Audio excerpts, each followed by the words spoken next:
सूत्र कह रहा। और छत्रपति साहू जी महाराज निकले और आए राज दरबार में, और उन्होंने अपने मंत्रिमंडल में सबको बुलाया और कहा कि जाओ डुगडुगी पिटवा दो। आज पहली बार मुझे ये पता चला है कि व्यवस्था में मैं शूद्र हूं। व्यवस्था में, क्योंकि कुर्मी छत्री नहीं होता, कुर्मी छत्री नहीं होता। व्यवस्था में मैं शूद्र हूं। राजा होते हुए भी मुझे अपमानित किया गया। अगर एक राजा के साथ ऐसा जिस व्यवस्था में हो सकता है, मैं उस व्यवस्था को उखाड़ के फेंक दूंगा। मैं नहीं मानता। और मैं अपने राज्य में आज से इस बहुजन समाज को मैं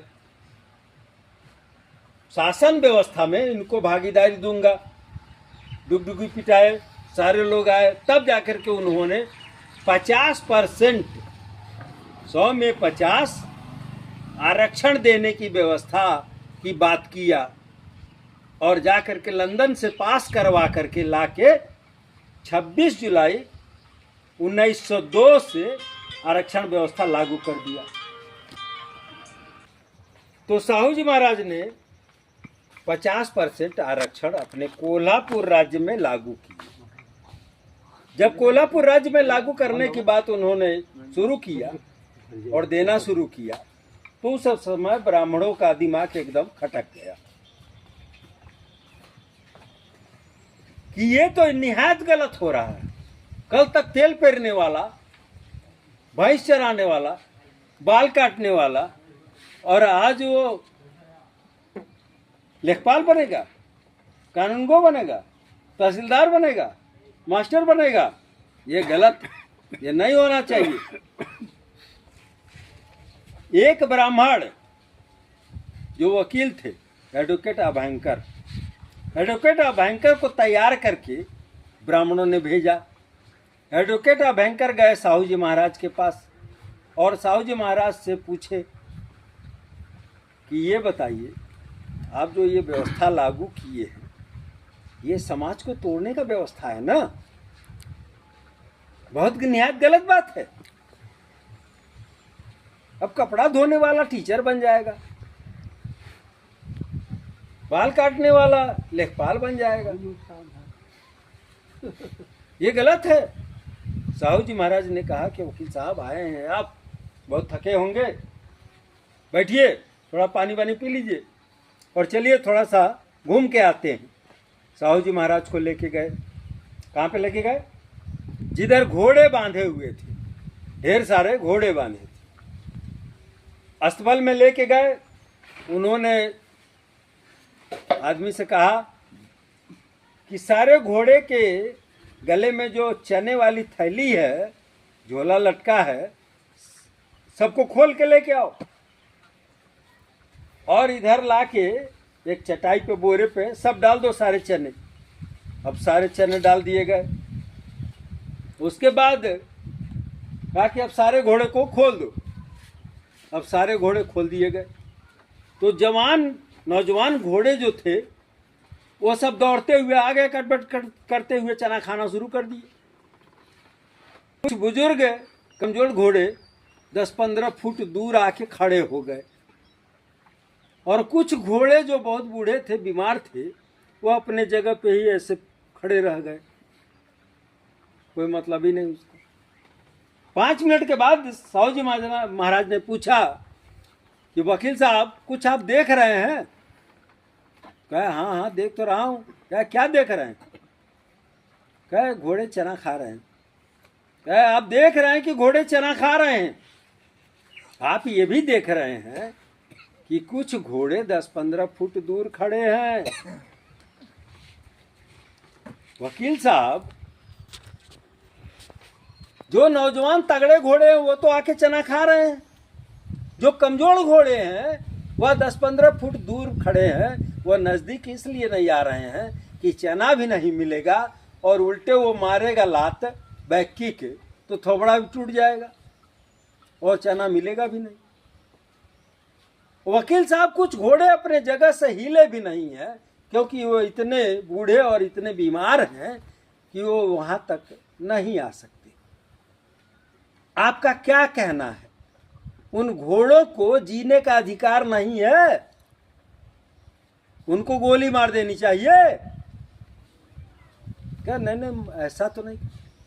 क्या तो वकील साहब, अगर समाज में जो कमजोर वर्ग के लोग हैं सबके लिए हमने चने की व्यवस्था करवा दिया, तो तकलीफ क्यों हो रही है वकील साहब? समझ में आ रही है बात? बहुत अच्छी बात। 1902 में आरक्षण की व्यवस्था उन्होंने लागू किया, लेकिन कोल्हापुर रियासत के राजा छत्रपति साहू जी महाराज के अंदर यह मलाल थी कि मात्र मैं कोल्हापुर का राजा हूं, और यह समस्या पूरे भारतवर्ष की है, पूरे भारतवर्ष की है। अब 1916 में इस देश के अंदर यह अवधारणा आया, कॉन्सेप्ट आया कि भारत के अंदर विधायमंडल बनेगा और यहां भी संसद और विधायक होंगे, विधानसभाएं होंगी। 1907 में वहां चुनाव शुरू हो गया था लंदन में, तो सोचा गया कि चूंकि ब्रिटिश इंडिया ये भी था, उसने कहा कि भारत में भी लागू किया जाना चाहिए। तो भास्कर राव जाधव को कोल्हापुर रियासत के राजा ने तैयार करके अंग्रेज अफसर के पास भेजा। अंग्रेजों ने एक आयोग गठन किया जिसका नाम है साउथ बरो कमीशन।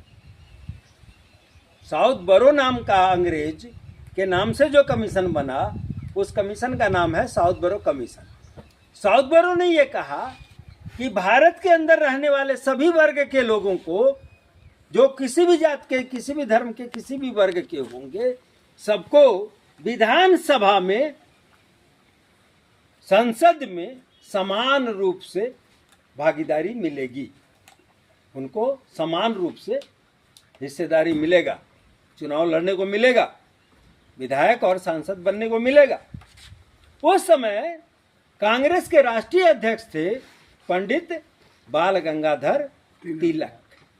पंडित बाल गंगाधर तिलक ने सोचा कि अगर इन लोगों को अधिकार मिल जाएगा और हमारी संख्या मात्र 3.5% की है, तो हमारा तो बेड़ा गर्क हो जाएगा, हमारी तो सरकार बननी नहीं है कभी, हमारा तो कुछ भी होना ही नहीं है। यह जो साउथ बरो कमीशन का जो नियम है कि विधायमंडल में सभी वर्ग के लोगों को समान प्रतिनिधित्व मिलेगा, यह गलत है, नहीं होना चाहिए। तब जाकर के पंडित बाल गंगाधर तिलक अथनी में, अकोला में, इन सब जगहों पे जाकर के भाषण देना शुरू किया कि तेली तमोली कुनभटों को क्या संसद में जाकर हल चलाना है।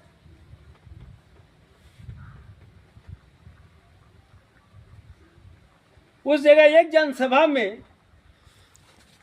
अथनी के अंदर एक धोबी बिरादरी के संत थे और नेता भी थे, संत गाडगे जी महाराज, जो बहुत बड़े संत थे। संत गाडगे जी महाराज बैठे हुए थे। जब नजर पड़ी पंडित बाल गंगाधर तिलक की, तो संत गाडगे जी महाराज को लेके आए मंच पे और कहे कि आप भी कुछ बोलिए। संत गाडगे जी महाराज ने कहा कि पंडित बाल गंगाधर तिलक, अभी जो तुम बोल रहे थे कि तेली तमोली कुनभटों को क्या संसद में जाकर हल चलाना है, तो थोड़ा मुझे ये समझाओ कि क्या संसद कोई भूमि है या उधर तेल पेरने की मशीन रखी है या वहां धोबी घाट है? क्या कहना चाहते हो तुम?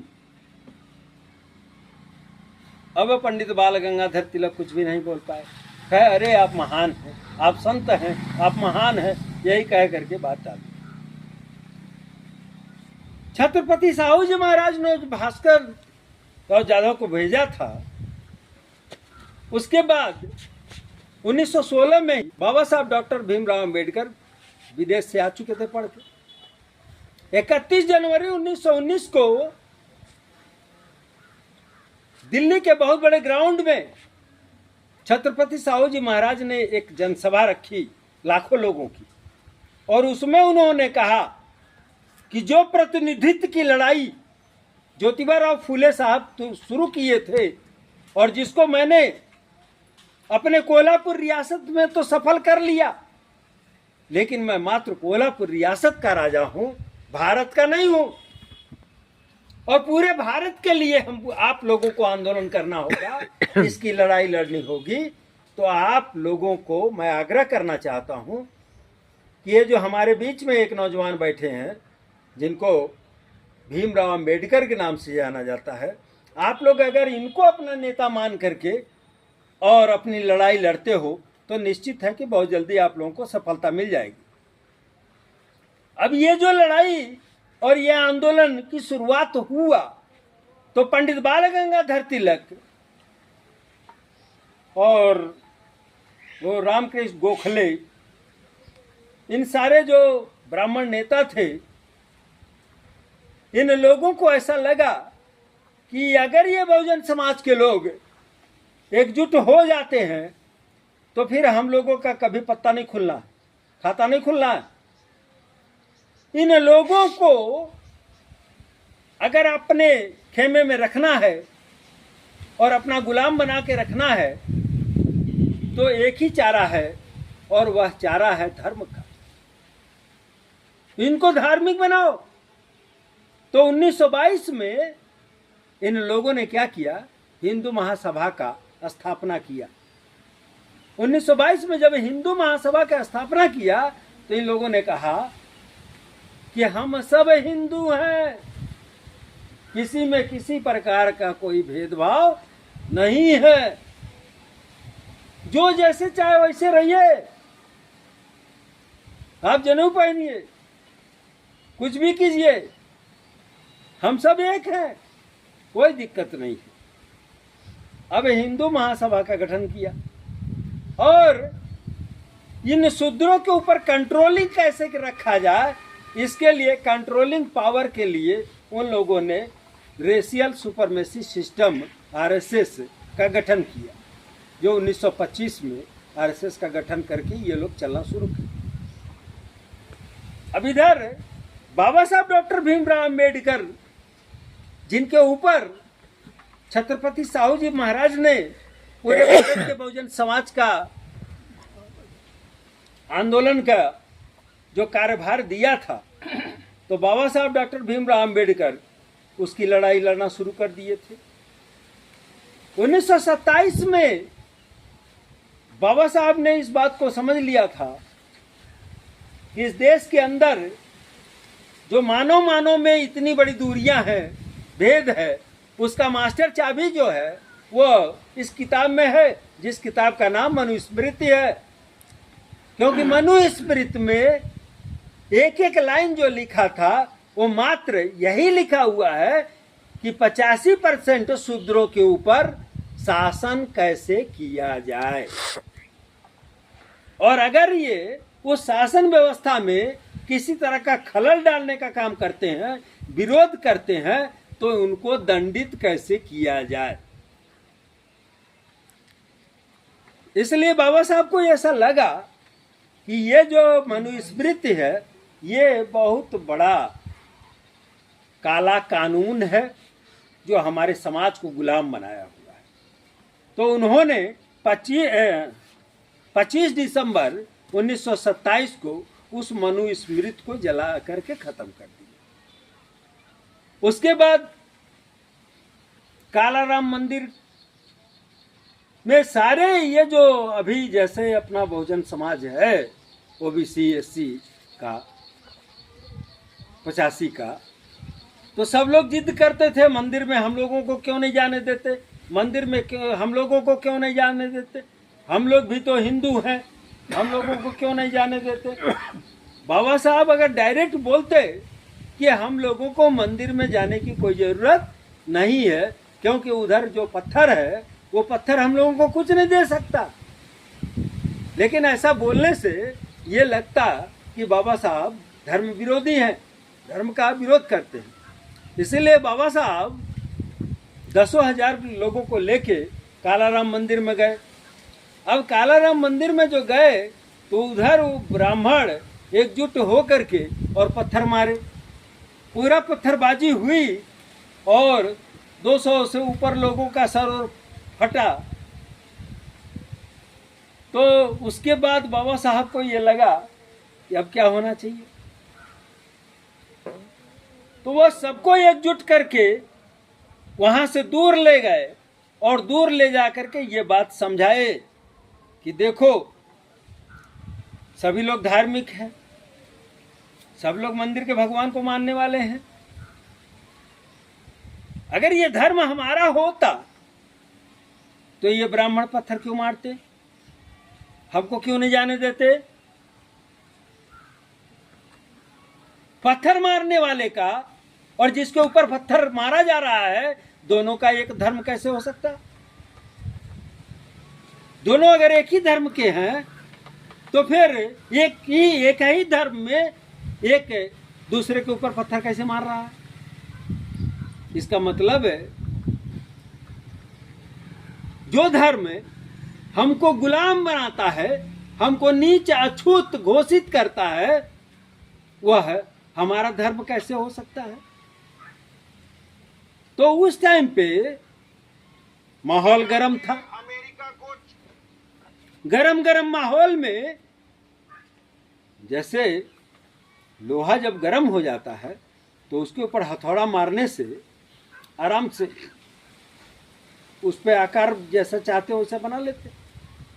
तो मामला गर्म था तो बाबा साहब ने उस पे हथौड़ा मारा तो लोगों को समझ में आ गई कि नहीं, बाबा साहब जो कह रहे हैं यही सही है।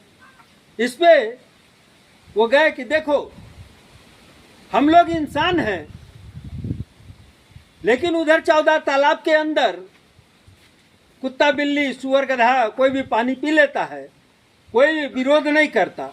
लेकिन हम इंसान अगर वहाँ जाते हैं तो हमको मारा जाता है, पीटा जाता है, पानी नहीं पीने देते हैं। उधर लेके गए तो वहाँ पे 14 तालाब का आंदोलन हुआ। तो इस समाज को जब तक सर के ऊपर पड़ता नहीं है तब तक वो बात समझ में नहीं आती है। जैसे अभी बता रहे थे, उदाहरण दे रहे थे कि एक ब्राह्मण के कॉलोनी में एक तेली जमीन खरीद के मकान बनवा लिया, तो इसके लिए पूरा गांव वो ब्राह्मण समाज विरोध कर दिया। ये इधर ही मकान बनवा लिया, अब रोज सुबह उठ के उस तेली का ही मुंह देखना पड़ेगा। पिटाई किए पूरा और उसको मारपीट करके वहां से बेच के भागने के लिए मजबूर किए। हाँ, अब उस तेली को कोई जाके उससे बात करे तो उसका तो खुद का ताजा ताजा अपना मामला है, उसको समझ में बात आएगी। अब जिसको कभी पढ़ा नहीं है, हर जगह साहू जी नमस्कार हुआ है, तो वो तो समझने के लिए तैयार नहीं होगा। तो इसीलिए जाकी फटी न बवाई ताका जाने पीर पड़ाई। तो जिसके ऊपर खुद का पड़ता नहीं है ना, तो उसको जल्दी से कोई बात समझ में नहीं आती।